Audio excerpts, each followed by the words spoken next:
Hey guys, Kev here, and I have an overview to do for you of a prototype. So this is a knife you guys did not see an unboxing of because I unboxed it on a live stream, and it's a prototype, so I wanted to spend a little bit of time with it and just sort of give an overview of it so that you guys can get just the one video that, you know, gives you all the information, because I do want to get this moving, because it is, again, a prototype and there is a pre-order coming up soon. But I know a lot of you guys hear pre-order and you think, but you know, it's going to be 9 months or whatever till I get it, especially with something that's Reate made like this. But I have good news for you. This is going to be delivered in June. So stay tuned if you're one of those people. I don't think waiting a month is that big of a deal. It might even be less than that. So this is the Ochsworx Solar Storm EDX. Sorry, I almost said Osprey. That was the first model in the EDX line. And essentially, the EDX line is Eric Ochs's, who is a custom knife maker. It's his production line, designed by him and made by Reate out of China. For very high quality, high standards, all that stuff. He seems to be very picky about details. You can see it in the design. You can see it in the finished product. And I really appreciate that. Eric's a good dude. I've chatted with him a little bit on Instagram. And like many of the prototypes that I get my hands on, I offered to send this around a little bit. And Eric took me up on the offer, so this will be going to a few other channels as well. So if you want more information on this, if maybe you want somebody else's opinion because you don't trust me, then or you don't align with my tastes or whatever, you know, I get it, then check out some other channels. I can't remember exactly who it's going to, so I don't want to start listing names. But if you follow the knife community and follow other channels, you'll probably come across it. So this is the Ochsworx Solar Storm, and it's based on a custom model, I assume. That's how the Osprey was, so I'm guessing he's doing the same thing here. You have a sheep's foot style blade, and you have a forward finger choil. You have a titanium bolster lock, we'll call it. Sort of a frame lock, but it kind of does have a little bit of a bolster lock thing going on here. It's in M390 steel. It's got a hollow grind. It's a very unique looking design, which in this day and age, I feel like is nice because it just is different. You know what I mean? It doesn't look like anything else. I don't look at it and say, ooh, that looks like this blade with that handle, or that handle with this blade, or it looks like the flipper tab from the blah. You know, my brain works that way. It does that, and then it also does the animal thing. And I don't see an animal here either. Maybe like a weird looking dinosaur or something, but I don't know, just unique in that way, and it caught my eye because of it. And I got to check out the Osprey, so Eric was willing to send me this guy as well. So I'm glad I get to check it out early. Prototypes have been coming through a lot lately, and I truly appreciate the makers and companies and designers that trust me to handle their prototypes. And most of the time, I'm usually doing a pass around for it too. So yeah. Anyway, let's take a look at it and kind of go over my usual review aspects. Now, keep in mind that I've had this for about 3 or 4 days, so it's not going to be a full review, but I've gotten a good chance to hang out with it. I've flipped it a lot. I've carried it. I've used the blade a little bit, so I do have a pretty good idea. And based off prior experience with Reate knives, with Ochsworx knives, and other knives, I can get a pretty good gauge on a knife in almost like 5 seconds. But spending 3 or 4 days with it definitely helps, and I have come to appreciate this knife more and more as I've had it, and I already thought it was a cool knife. So let's get into it. Aesthetically, I think it's a good looking knife, right? Oh, one other thing I want to note is, like I said, the pre-order is going to be coming soon, and they're going to be delivering in June. Now, they're going to be on his website, I believe. It's ochsworx.com. Pretty sure it's OCHS Works, WORX.com. You can just follow the link in the description. So just go down the description, follow that link, because I might have spelled it wrong just now. There's also going to be a link to his Instagram down there. Check that out. If I can, I'll link the stuff up here in a card or something. figuring out how to do that stuff. But yeah, so you can get it. I believe it starts at $330. That could be the price for a certain one, and I don't know.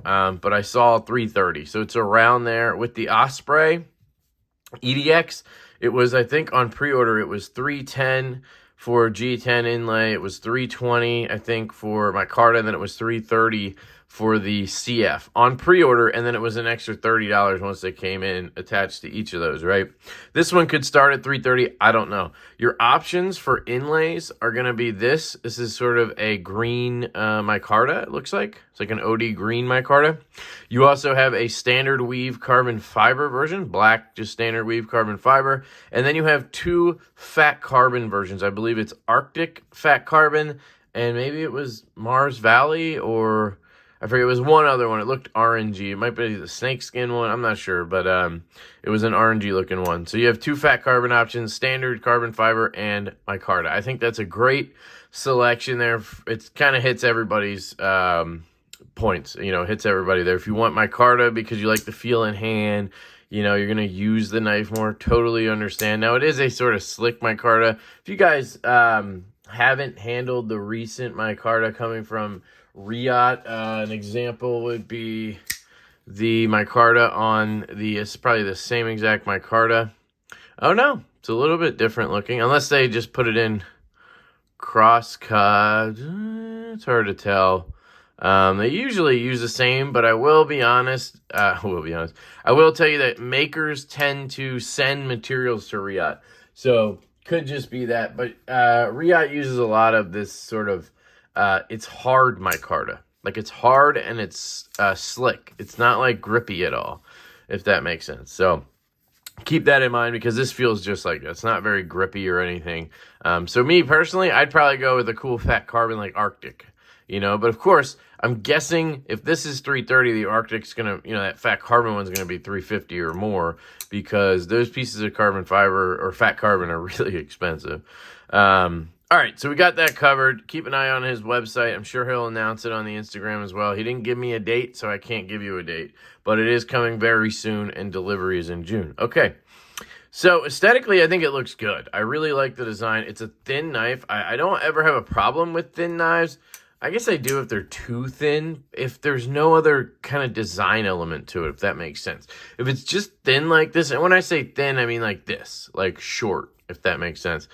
If it's just like a spear point with a neutral handle, I just think it looks terrible when a knife is that thin. And I guess in general, I feel that way. So maybe that's a dumb statement, but I love this sheep's foot blade. I just think it looks fantastic. He threw a little bit of poon in there. I just think that's money. Ooh, I think that's money. I'm going to stab myself. And then you get this sheep's foot. I mean, he could have easily just went with the drop point, but he went ahead and knocked that little reverse tanto sort of look down here. Sheep's foot, whatever you want to call it. It's not sharpened. I know it's not a reverse tanto, whatever. I hate that argument. It looks like a reverse tanto, and that's why we call it that. You know what I mean? Now, this one I'd probably just call a sheep's foot, but anyway, you get that low tip, and you get a little bit of belly, so it's definitely a sheep's foot, not a warnie, but it's fantastic for getting into those cuts. I cut some shipping labels with it. Money. But anyway, you have that. You have the Reate belt satin here, and then you have the vertical up here. Hollow grind, fantastically done. You have these cool sort of chevron pattern milling up here. I think that's very unique and interesting. And then again, you kind of have it on the clip, which is pretty cool stuff. Matches nicely. I think it looks good. And I think that him not doing it throughout the whole knife was really important, and I think it just works. It blends together really well.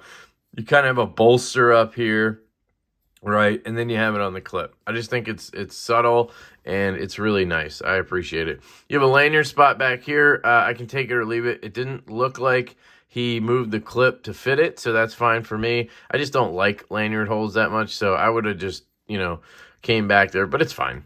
Back spacer has a little bit of jimping in it. And then here's the spine of the knife. No jimping at all. Again, it's M390. You have satin hardware. And then you have a bead blasted clip and scales along with your micarta. So I think it looks good aesthetically. I don't have any issue with it. Here's your flipper tab. The jimping's down here. I never understand that. I don't know if it's meant to be like push button, but I don't know. There must be something I don't know, that maybe when your finger comes off, maybe it grabs the jimping and it helps with that, and that's why makers do that. Hinderer does that too, and I just don't know why, because then the jimping's here, and I just don't understand what the point is of having it at all if it's not up here. You know, but there must be a reason. It must be a thing where your finger comes off when you flip and grabs it or something. I don't know. But anyway, it looks good aesthetically. It looks good closed, and it looks good open. So I really can appreciate this knife in that sense. Ergonomics, guys. This is one of those knives where it's fantastic. It has enough room in this back handle that it fits very well, right? I believe he listed this at 7.5 overall, which is interesting because the Devo Knives Stout, my design here with Colin, is 7.65. Just slightly bigger, if that's accurate. And yeah, see, that's what I didn't get, because I swear this knife is bigger than our knife, and it is. Or it's exactly the same, right? So let's grab a measuring tape and just see, because maybe I read that wrong, but I read 3.35 on the blade. Hold on, I'm trying to get this damn thing out of here. This is the problem with having no room. Can't.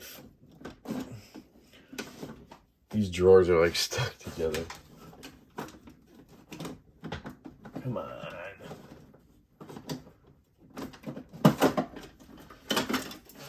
Jesus. Sorry. Yep, I know. I need to get a bigger place. Crying out loud. Alright. So. Really?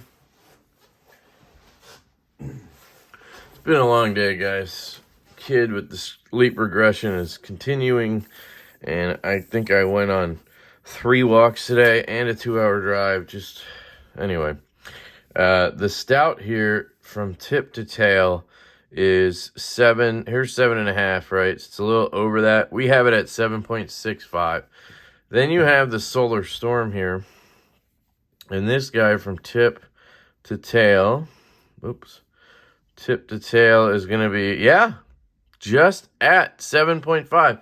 So that is interesting. I totally put these together and I see it being the same size. But hey, that point whatever 1.5 inches or whatever is probably nothing if you think about it. Anyway, there's a size comparison for you.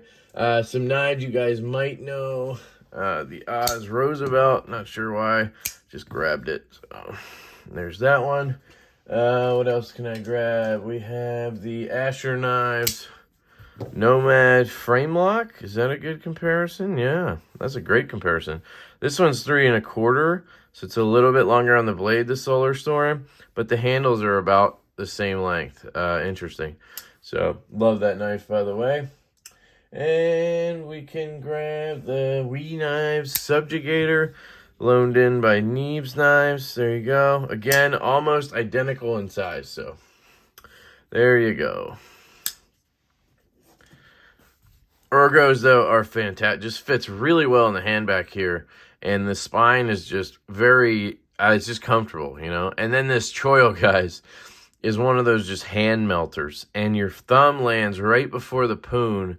And to me, it just feels utterly fantastic. And then you can go into a sort of pinch grip like this. And it just feels good when you're gripping the side of the scales right here. You can get down and get into those cuts. Shipping labels was a breeze. It was utterly fantastic to use. So ergonomically fantastic. The chevrons, you know, they give you a little bit grip if you want to kind of grip it like that.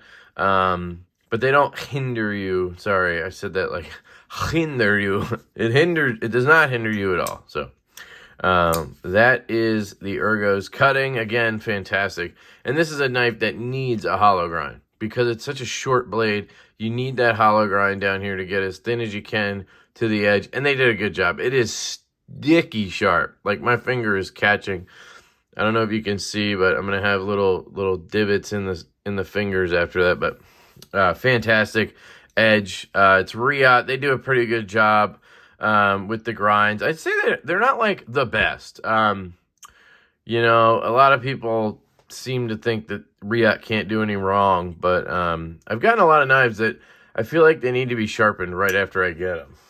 So, but once they are, they're great. So it's kind of just a matter of that factory edge, I guess.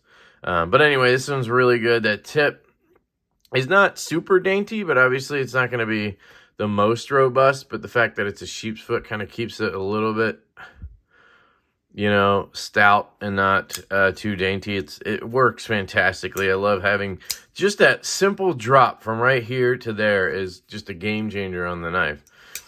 Carry, fantastic. This clip carries perfectly.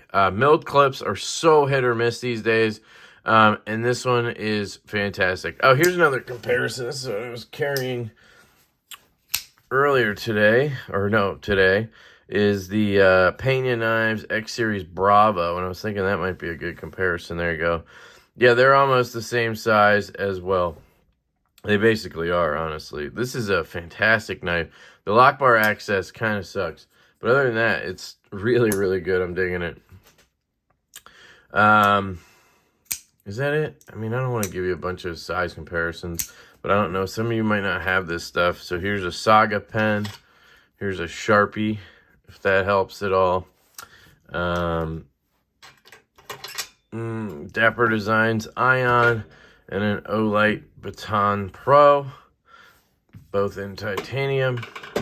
Here's one of the Gambit coins I've been raving about, and my little Lauti milk cap thingy.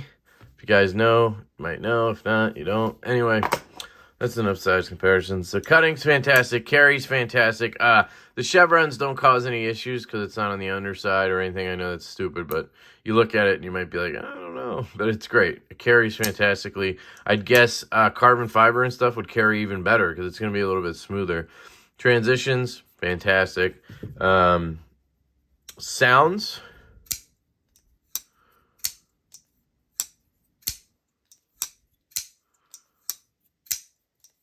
They're good. They sound great.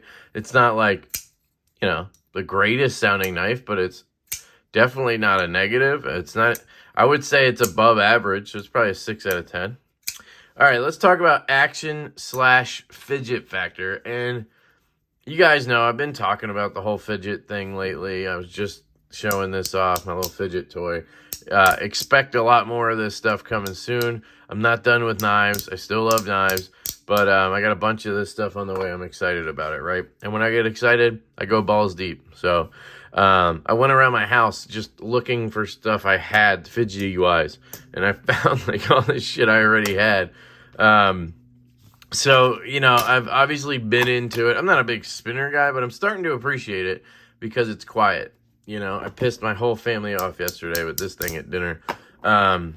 So, anyway, I am incorporating fidget factor in action because I think I get a lot of comments, you know, about what I nitpick on knives, and it's mostly about the action because that's my thing, right? I'm into the detent and how it breaks and snaps and how satisfying it is. I'm into how the lock bar disengages, how the blade interacts with my hand afterwards, how it shakes down or drops down, and how it closes, and the sounds it makes on close, open, and all that, right? That all goes into it, and it all essentially boils down to fidget factor. It's action of the knife, the action of the knife, but it's fidget factor for the user, right? And I think maybe that's a better way for me to explain it to you guys than just saying the action or the detent sucks. It's not satisfying that need in me personally, right? When that happens, you know what I mean? I'm not saying that about this time. I'm just saying I'm kind of just saying that that's going to be part of the review process. I think from now on, it's just going to be fidget factor / action, whatever. And somebody was explaining it to me. Shout out to you, dude. It's Gear ND, I believe, on, I always forget, I always call him Gear R&D, but it's wrong. Gear ND on YouTube. He was in a live stream I was doing the other night, and he explained it. Like, how have the people in our community not put this together yet?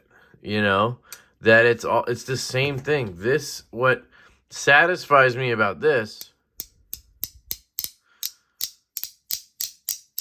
it's a haptic coin is what this is, by the way. It's a easy way to explain it is it's magnets, and then it has needle bearings or roller bearings around a cage, and then